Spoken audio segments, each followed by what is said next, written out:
भारत के उत्तराखंड में बसा केदारनाथ धाम केवल एक मंदिर नहीं, बल्कि आस्था, रहस्य और चमत्कारों का अद्भुत संगम है।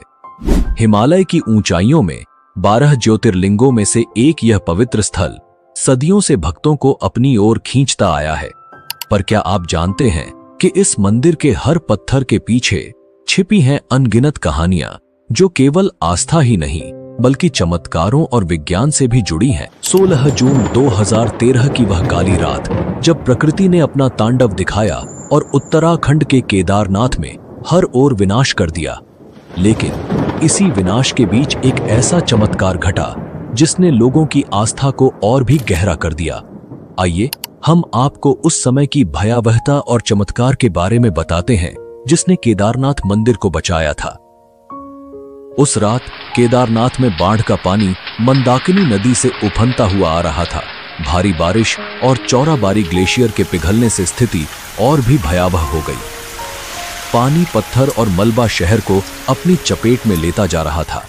जहां पहले पहाड़ों की सुंदरता थी, वहां अब विनाश का तांडव था। होटल, घर, दुकानें, सब कुछ बहा ले गया। करीबन 6000 लोग मारे गए और लाखों बेघर हो गए।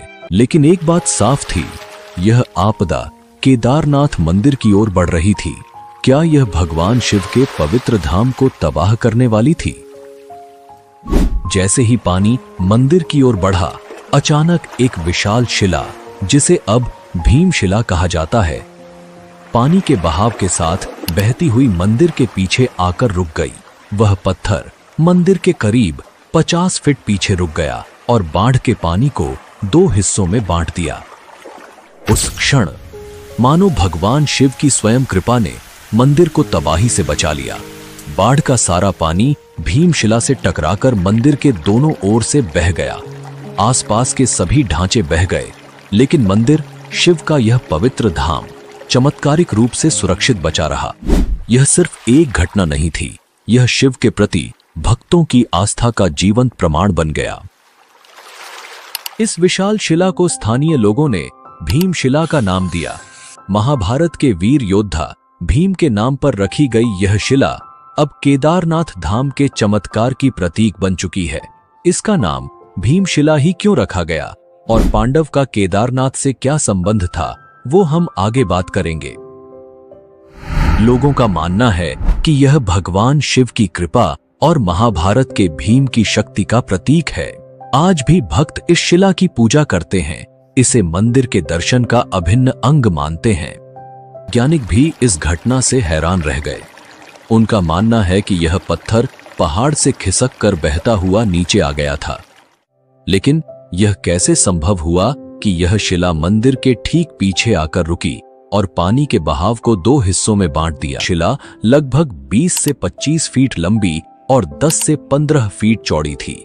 इसका वजन लगभग 1000 मीट्रिक टन का माना जाता है। अगर यह शिला मंदिर से टकराती तो मंदिर को पूरी तरह नष्ट कर देती। उस दौरान मंदिर में करीबन 300 लोग ने शरण ली हुई थी और इस शिला की वजह से उन सब की जान बच गई। के मन में ये सवाल जरूर आता है कि 2013 की इतनी भयंकर जल प्रलय के बावजूद केदारनाथ मंदिर आज भी कैसे सुरक्षित खड़ा है? इसका जवाब छुपा है प्राचीन इंटरलॉकिंग टेक्नोलॉजी में। इस तकनीक से मंदिर के भारी पत्थरों को बिना किसी गाड़े या सीमेंट के इस तरह जोड़ा गया कि वो एक दूसरे में पूरी तरह फिट हो गए। हजारों साल पहले, जब तकनीक और आधुनिक उपकरणों का कोई नामो निशान भी नहीं था, तब इस मंदिर को भारी पत्थरों से बनाया गया। लेकिन इन पत्थरों को जोड़ने के लिए किसी गाड़े या सीमेंट का इस्तेमाल नहीं हुआ। प्राचीन भारतीय कारीगरों ने पत्थरों को इस प्रकार तराशा कि वो एक दूसरे में एकदम सटीक तरीके से लॉक हो जाते थे। इस तकनीक ने मंदिर को प्राकृतिक आपदाओं से बचाया है, चाहे वो भूकंप हो, भारी हिमपात हो या फिर बाढ़। 2013 की भयंकर बाढ़ के दौरान जब पूरा क्षेत्र तबाह हो गया था, फिर भी केदारनाथ मंदिर पूरी तरह सुरक्षित रहा। यही नहीं, इस मंदिर की दीवारें आज भी वैसे ही खड़ी हैं जैसे सदियों पहले थीं।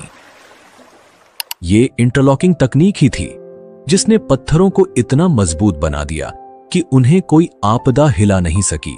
एक ऐसी तकनीक जो आज भी वैज्ञानिकों को चौंका रही है। यही है भारतीय वास्तुकला का कमाल। तो हमारे मन में सबसे बड़ा प्रश्न यह उठता है कि आखिर किसने इतनी मजबूत और अत्याधुनिक तकनीक से केदारनाथ मंदिर का निर्माण किया। इसके पीछे की कहानी और इतिहास को जानना बेहद दिलचस्प है। तो चलिए हम शुरुआत से ही इस पवित्र मंदिर के इतिहास की गहराइयों में झांकते हैं और समझते हैं कि किसने और कैसे इस अद्भुत मंदिर का निर्माण किया। क्या आप में से कोई ऐसा है जिसके दिल में केदारनाथ धाम के दर्शन की गहरी इच्छा है? अगर आपकी भी यही तमन्ना है कि भोले बाबा के चरणों में शीश झुकाएं, तो कमेंट में हर हर महादेव लिखकर अपनी भावनाओं को व्यक्त करें। बाबा जल्द ही आपकी इच्छा पूरी करेंगे। केदारनाथ मंदिर का निर्माण अत्यंत रहस्यमय और प्राचीन माना जाता है। यह मंदिर न केवल धार्मिक दृष्टि से महत्वपूर्ण है, बल्कि इसके निर्माण के साथ जुड़ी पौराणिक कथाएं इस स्थल को और भी अधिक अलौकिक और रहस्यमयी बनाती हैं। इसमें हम 3 कथा पर बात करेंगे, जिसमें सबसे प्रसिद्ध कथा है महाभारत की। तो आइए जानते हैं इस मंदिर के निर्माण के बारे में। धार्मिक ग्रंथों में वर्णित कथा के अनुसार महाभारत के युद्ध में विजय प्राप्त करने के बाद युधिष्ठिर को हस्तिनापुर का राजा घोषित किया गया। लगभग 4 दशकों तक उन्होंने हस्तिनापुर पर शासन किया। एक दिन पांडव भगवान श्री कृष्ण के साथ बैठकर महाभारत युद्ध की समीक्षा कर रहे थे। उस समय पांडवों ने श्री कृष्ण से कहा, हे नारायण, हम भाइयों पर अपने बंधु बांधवों और गुरुजनों की हत्या का कलंक है। इस कलंक को कैसे मिटाया जाए? श्री कृष्ण ने उत्तर दिया, भले ही तुमने युद्ध में विजय प्राप्त की हो, लेकिन तुमने अपने बंधु बांधवों का वध किया है और इसके कारण तुम पाप के भागी बने हो। इन पापों से मुक्ति सिर्फ महादेव ही दिला सकते हैं। इसलिए अब समय आ गया है कि तुम महादेव की शरण में जाओ। इसके बाद श्री कृष्ण द्वारका लौट गए और पांडव पापों से मुक्ति के लिए चिंतित रहने लगे। उसी दौरान पांडवों को खबर मिली कि भगवान श्री कृष्ण ने अपना देह त्याग दिया है। इस दुखद समाचार ने पांडवों को झकझोर दिया।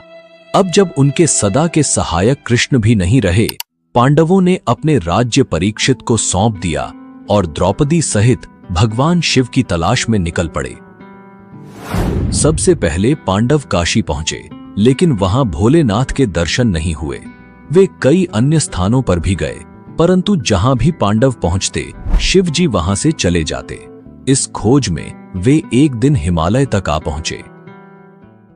तब भगवान शिव ने पांडवों को आता देख नंदी का रूप धारण कर लिया और पशुओं के झुंड में चले गए। भगवान शिव को पाने के लिए भीम ने एक योजना बनाई। उन्होंने विशाल रूप धारण कर अपने पैर केदार पर्वत के दोनों ओर फैला दिए, ताकि कोई भी पशु उनके पैरों के बीच से निकल सके। लेकिन नंदी रूपी भगवान शिव ने ऐसा नहीं किया। तभी भीम ने नंदी को पहचान लिया और पकड़ने का प्रयास किया, लेकिन शिवजी धरती में समाने लगे। भीम ने उनका पिछला हिस्सा पकड़ लिया। भगवान शिव पांडवों की भक्ति से प्रसन्न हुए और उन्हें दर्शन देकर उनके पापों से मुक्त कर दिया। तभी से भगवान शिव यहाँ नंदी की पीठ के रूप में पूजे जाते हैं। इसी वजह से केदारनाथ का शिवलिंग बाकी शिवलिंगों से अलग है। ऐसा कहा जाता है कि जब भगवान शिव ने पांडवों को उनके पापों से मुक्त किया और उनका प्रायश्चित स्वीकार किया, तब पांडवों ने केदारनाथ मंदिर का निर्माण करवाया। यह भी कहा जाता है कि भगवान शिव का शरीर पृथ्वी के अलग अलग हिस्सों में प्रकट हुआ, जिससे पंच केदार की उत्पत्ति हुई। भगवान शिव का मुख नेपाल के पशुपतिनाथ मंदिर में, भुजाएं तुंगनाथ में, मुख रुद्रनाथ में, नाभि मदमहेश्वर में और जटाएं कल्पेश्वर में प्रकट हुई। यही 5 स्थान पंच केदार के रूप में पूजित हैं। केदारनाथ को पंच केदार में सबसे प्रमुख माना जाता है, क्योंकि यहां भगवान शिव के पीठ रूप की पूजा की जाती है। अगर आप पंच केदार के बारे में एक विस्तृत डॉक्यूमेंट्री देखना चाहते हैं, तो कमेंट में हमें जरूर बताएं। हम आपको अगली डॉक्यूमेंट्री में इस रहस्यमयी यात्रा पर जरूर ले चलेंगे। केदारनाथ मंदिर निर्माण का दूसरा सबसे पुराना और महत्वपूर्ण पौराणिक संदर्भ भगवान विष्णु के अवतार नर नारायण ऋषि की तपस्या से जुड़ा हुआ है। शिव पुराण की कोटिरुद्र संहिता में उल्लेख है कि बद्रीवन में भगवान विष्णु के अवतार नर नारायण पार्थिव शिवलिंग बनाकर उनकी पूजा करते थे। कहते हैं कि नर नारायण की घोर तपस्या से प्रसन्न होकर भगवान शिव उनके सामने प्रकट हुए और उनसे वरदान मांगने को कहा। नर नारायण ने भगवान शिव से प्रार्थना की कि वे इस पवित्र स्थान पर सदैव ज्योतिर्लिंग के रूप में निवास करें ताकि सभी भक्त उन्हें साक्षात देख सकें। भगवान शिव ने यह वरदान स्वीकार किया और तब से यहां उनकी पूजा ज्योतिर्लिंग के रूप में होती है। इस कथा के अनुसार केदारनाथ का ज्योतिर्लिंग भगवान शिव का एक महत्वपूर्ण रूप है, जो नर नारायण की तपस्या के कारण स्थापित हुआ। यह स्थान शिव और विष्णु की अद्वितीय एकता का प्रतीक है, जहां शिव जी केदारनाथ में ज्योतिर्लिंग के रूप में और विष्णु जी बद्रीनाथ धाम में विराजमान हैं।